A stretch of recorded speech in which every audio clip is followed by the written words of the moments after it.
All right, guys, welcome back to the Self Mastery Podcast. I'm your host and self development coach, Ricky Gorsey. Today, I'm going to be discussing the power of who we spend the most time with and how it influences us and who we become and what we achieve. Okay, so we've all heard the quote that goes, "You are the average of the 5 people you spend the most time with." And if you haven't heard that quote, I hope that's a good first impression of it. That quote is insanely true. Okay. So whoever you're spending the most time with, you are literally becoming like. You are taking on traits of theirs. You are mimicking their behavior. You are setting your standards for health, wealth, relationships, everything. We are social creatures. Okay. Human beings are social beings. We love interacting with people and we are massive on the whole social circle, interaction, talking to others. Like we're very social, okay? Now what you need to understand is stemming from like tribal dynamics, like, hundreds of fucking years ago, but still, it still plays a part in today's society. We want to fit in. We want to be a part of a tribe or a group in modern terminology, and we want to sort of like mesh into something that is already made, or even if we make our own sort of group or tribe or things like that, we sort of want to be similar or resonate and relate to the people that are in our community or group or tribe or whatever you want to call it. Now, what tends to happen on a subconscious level is we become like those around us. Now, this is a really good thing if the people around you are great people and they're doing things that you want to do and they're living how you want to live. But if you're around people that are living lives and just showing up in the world in a way that you don't want to show up as, or living a life that you don't want to live, understand that they are influencing you in a negative way. Okay, so let's say you're hanging around 5 people who do drugs every day and drink every day and they're fucking broke and they're like enslaved in lust and they're just doing all this shit, all this degenerate shit, all these things that you don't want to do. They're living way below like the standard that you set of yourself, and they're just really like not showing up as the best they can show up as individuals. Now you may think that you've got this ironclad willpower and you can resist the influence of other people around you, but I can genuinely assure you that your willpower isn't as strong as you think in terms of social influence. Okay, so yes, we all have a sense of willpower, and yes, we can make our own decisions, and we're not completely susceptible to like the influence of other people around us. Like there is like a degree of like, oh no, I just don't want to do what that person's doing. But what I'm referring to is over a long period of time, the influence sets in, all right? So it's not just like an overnight thing that just happens. I'm saying like the people that you spend the most time with, you like slowly but surely become like. Okay, now I'm sure you can relate to this with your personal experience. I actually want you to think back to a time when you first started hanging out with a certain individual and how different you were compared to how you are now. And I'm sure that you can sort of bring up a past reference of how much you've changed just in spending time with this person, whether it's for the, better or for the worse. Now, I want you to just think about the people you're hanging around now and ask yourself the question like, do I want to become more like these people? If I was to take on traits of these individuals, if parts of them would become parts of me, would I be happy with that outcome? If you are, that's amazing. You're hanging around people that you're aligned with, you're hanging around people that you want to be more like. That's really good. But if the answer is no, you need to assess your circle. You need to really ask yourself, are the people around me helping me evolve to become better? Or are they holding me down and actually causing me to regress and get worse? Okay, so let's get into the actual assessment of your circle. So, a few really good questions you can ask yourself are, do the people around me inspire me to grow? Okay, so are the people around you inspiring you to evolve, to get better, to push your perceived limitations, to show up as a better individual in this world? If they're not, maybe it's time to find a new circle. Another question is, do they challenge you to be better? Okay, so it's one thing to be inspired by other people, but one thing that I really value in friendships and interactions is people who challenge me to be better, right? People who actually have a hard conversation with me or just be upfront with me and don't sugarcoat shit and say, hey, I think you could be showing up better in this area of your life, or you could be doing this better, or this could be improved. And they're actually challenging me to show up as a better version of myself. I really, really appreciate that because it forces me to evolve and it shows me blind spots that I might not have otherwise seen. And then also, with that initial challenge, they will then hold me accountable, which is another really key trait of, friends or just in general people that actually care about you. Like for someone to hold you accountable, firstly, for someone to challenge you, that's a massive sign that someone genuinely cares about you, because in order to challenge someone to become better, you need to sort of like experience the risk, or the potential is a better word to say, of conflict. And a lot of people want to avoid conflict for obvious reasons. So to challenge someone is to care about them so much that you run the risk or potential for conflict. So that's one thing. And then to follow that challenge up with actually holding you accountable to what you said you were going to do, that's like, bro, this person cares so much about me. So next time someone's challenging you and trying to hold you accountable and trying to help you become better, instead of letting your like ego defensive shield come up and be like, this person doesn't love me exactly how I am, or this person doesn't like me exactly how I am. It's like, I'm sure they do like you how you are, but they can see a version of yourself that's much better than you currently are operating at. And they want to help you get there. To me, that's what I define as a really, really good person who genuinely cares about me and the interaction. Now, another question you can ask yourself in relation to your group is, are they aligned with the man that you want to become or the woman that you want to become? Like when you look at your friend group or the people that you're surrounding yourself with, are they in alignment with your future vision of yourself? If you want to become a person who is in super good shape, who is wealthy, who runs their own business, who has a beautiful relationship, all these things, are the people around you, are they already in that position, or at least striving towards getting in that position? If they're striving towards the opposite position, or they don't want that stuff at all, it's not in alignment with who you want to become. And so it's not even just going to be a neutral thing of like, they're not going to help me. It's actually going to be a hindrance, because they're going to subconsciously influence your decisions and the trajectory in which you sort of go down. All right. Second thing I want to talk about here, the second sort of topic, is the positive effect of osmosis. So if you're listening to the word osmosis and you're like, what the fuck does that mean, right? Osmosis is just a fancy way to sort of say that you become that in which you surround yourself with. So people, places, things, all sorts of things like that. So who you surround yourself with, you become like. That's pretty much what osmosis means. Now, think about it. If you hang out with four fit people, you're going to become the fifth. If you hang out with 4 entrepreneurs, you're going to become the fifth.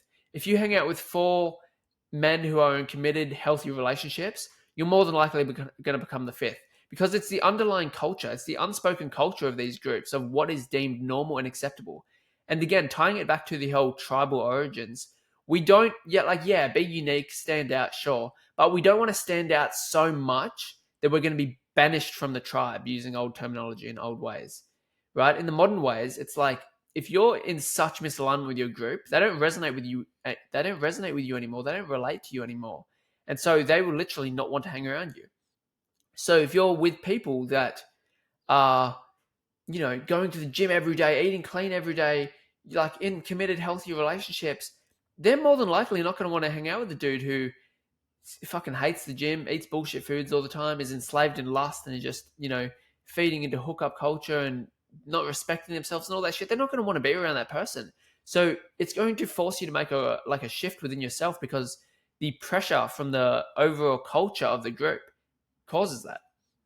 Okay, so really take that into consideration. Like the people you hang around, you're going to take on all their positive traits, right? So if they're fit, if they're rich, if they're in healthy relationships, all these really good things, you will more than likely take on traits of those, because you're sort of like unconsciously conforming to the normalcy of the culture of the group, or in old terms, the tribe. Now, the other side of this is the negative effect of osmosis. Okay, so if you're hanging out with 4 unmotivated people, you're going to be fucking unmotivated yourself. You're going to show up with a lack of drive, with a lack of passion, with a lack of energy towards your goals. If you're hanging out with broke, scarcity-minded people, 4 of those, you're more than likely going to become the fifth, because it's the culture. You're going to take on these traits. You're going to take on these characteristics, whether you like it or not. I don't care how strong you think your will is. you will eventually get chipped away at just by the whole cultural and sort of like group influence. This is all unconscious. It's all beyond the conscious awareness. And another thing, if you're hanging out with men who are trapped in vices and coping mechanisms and just degenerate ways of living to, sort of deal with their own meaningless existence, you're more than likely going to show up like that as well. So you want to really, really hang around, like if you're a guy, you want to hang around guys who are on their purpose, who are rooted in healthy masculinity. You want to hang around guys who are into the gym, who are eating clean, who are, in healthy relationships or at least striving for one. You want to hang out with dudes who are just pushing their limits physically, mentally, emotionally, like really like dudes who challenge you to be better. Dudes who really push you to become the absolute best version of yourself. That's what you want. If you're looking around you and you're not getting inspired and the people around you aren't causing you to be like, oh shit, I got to get better. I want to get like this guy. I want to get like that lady. Like, you should probably find a fucking better circle. If you are looking around you and you feel like you're the best, like the quote unquote best in the entire group and you're absolutely killing it, that can also be a bit of a hindrance, right? I want to dive into this one a bit more. So ideally, you want to be in a bit of a group or like a friend group or a social setting, whatever it is. You want to be in these settings where, yeah, you're going to be better than some people in terms of like you're going to be further ahead on the path, not like from a moral superiority sort of place or like a superiority complex.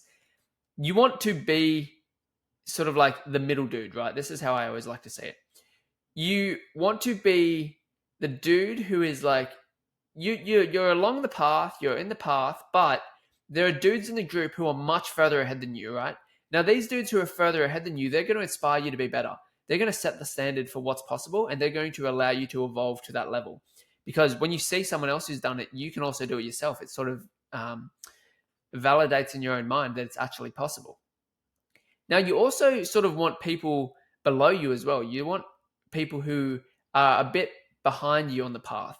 Now, the reason I say this is because this gives you the opportunity to step into like a leadership position and actually inspire others, help others up, and really share your guidance and knowledge and wisdom that you've gained over your personal experiences.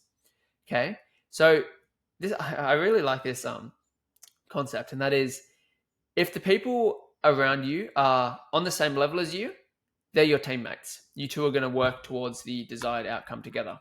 If they're ahead of you, they're your mentors or coaches, even if it's official or unofficial. They're the people who are going to help you get to the next level. And if the people are behind you, then you're going to be their mentors or their coaches, official or unofficial, and you're going to help them get to the next level. Okay, so you have something to give and something to gain from every sort of like level in your social hierarchy. But what you don't want is people who are all below you, right? You don't want to have to be that sort of like coach / mentor, like dynamic all the time. Like, don't get me wrong, it's amazing to be a coach and a mentor and to help other people like along the path. But you want people in your group and in your circle who are further ahead than you, so you can also receive some value too. So you can also like get some value back. You should be giving value and getting value. It should be like reciprocated and pretty evened out. All right. Now, understand that if you are hanging around people who are embodying traits and characteristics that you don't want to become like, you are naturally going to become like that, okay? No matter how strong your will is, no matter how resilient you think you are to this is the effect of osmosis, you will naturally take on the traits of other people. I'll share a personal story of mine about this. So I used to think that I was immune to the power of osmosis. Right? So I used to think that, yeah, I can hang out with whoever I want and I'm sweet because I know who I am at such a deep level that it doesn't matter and I can just hang out with anyone I want. Now, the people I was hanging out with, they weren't bad people. They're actually really good people. Like at the core of it, they're good people. But just the lifestyle they were living, the culture they were sort of embodying and promoting, and the things that they were doing, it wasn't aligned with the man I wanted to become. Now, I thought that I could resist this unconscious influence and I could, stay rooted in my own being and stay rooted in my own self. But that is not what happened, right? What actually happened is I started to take on traits of these people and I started to like give in to certain things like for a period of time there, I was like pretty, I'm going to say like engulfed in like lust. Like I used to really have a thing with like lust and all sorts of stuff like that. And that came from the culture that I was around and the sort of way they were speaking about women and the way that they were interacting with women and the dynamics and all sorts of things like that. Like it rubbed off on me. And luckily enough, I had enough self awareness to pick up where I was going down the wrong path. And then I sort of distanced myself from certain people. And that really helped me because then I can sort of get rooted back in my own being, in my own values and how I want to show up, especially in relation to like women and stuff like that. But it's a real thing. And, you can think you are the strongest willed person on earth. You are still susceptible to this. I know I've said that like 4 times, but I really want to get that point across. Like, it doesn't matter how strong you think you are mentally, you are susceptible to the influence of others. Okay? There is no exception to that. Now, I will say this. You sort of have 2 choices when it comes to like your social circle. The first choice is trying to reshape the culture. Okay, so you can try and be the one who bears the flag and changes the culture within a set of people or like a group of people or a tribal dynamic. And you can be like, hey guys, we should start showing up like this. And you can sort of like embody the stuff yourself. And sometimes you can shift the culture depending on how much power of influence you have within that group and how much of a sort of like natural leader you are. You can potentially shift the culture. Now, it's a possibility, but I'll just say this. Oftentimes, it's not going to work. I'm just going to be straight out with it. I'm not being pessimistic. I'm just being realistic. And that's because oftentimes when a culture is established, it's like really strong. It's got deep roots. And especially if there's like multiple people against one person who's trying to shift the culture, the scales of balance are way off. So you're much better off just sort of like distancing yourself from that specific culture or that specific group, and then either creating a new group or joining a group that already embodies the traits and characteristics that you want. Okay. So when you're sort of like joining a new group of people that, you want to, wait, sorry, fucking mind blank just then.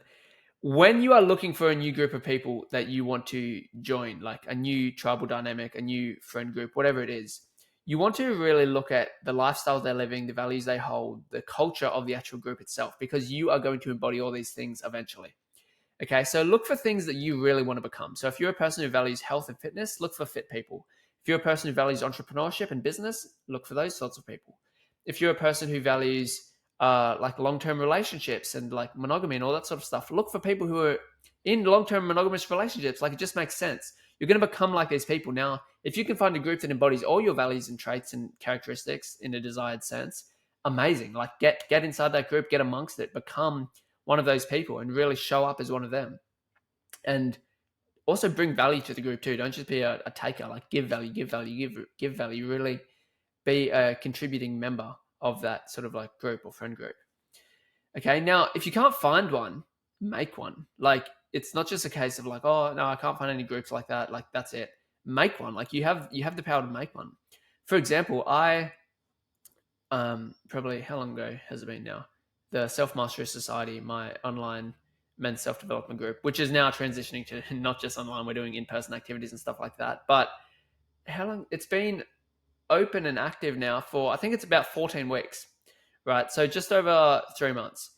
Now, the reason I started that community is literally because I couldn't find a group of dudes who I wanted to become like. Like, there was, don't get me wrong, there were individuals who I really, really liked, and I really liked how they showed up in the world and who they were as a person, but they weren't in like a group dynamic. They were just like in solitude all over the place. So I created the Self Mastery Society as a way to bring these men together. And we've created a culture which is fucking amazing. Like, I know I'm sort of a bit biased here, tooting my own horn, but honestly, the culture within the Self Mastery Society, we are all striving towards emotional intelligence. We are all striving towards self-mastery, hence the name. We are all like against degeneracy. We're all against like just living below your potential. We are all about unlocking your full potential, living as the best version of yourself, showing up in the world, chasing real dopamine, achieving your goals, being as productive as possible, stepping into your masculine power. Like, it's fucking amazing. It is amazing. And the like best thing about all this is we are still so early in. we're literally just over 3 months within the Self Mastery Society, and we have already formed such a strong culture and such an amazing place that men can come and they can just like genuinely be supported on the journey towards becoming the absolute best version of themselves, which I think is fucking amazing. And I'm so proud of myself for forming the community, and I'm also so proud of every single man in the community who is showing up to become a better man, not only for themselves, but also for every single person who looks up to them as guidance, as inspiration, as just a man worthy of, being a leader in his own life. So that is such an amazing thing that I love about the Self Mastery Society.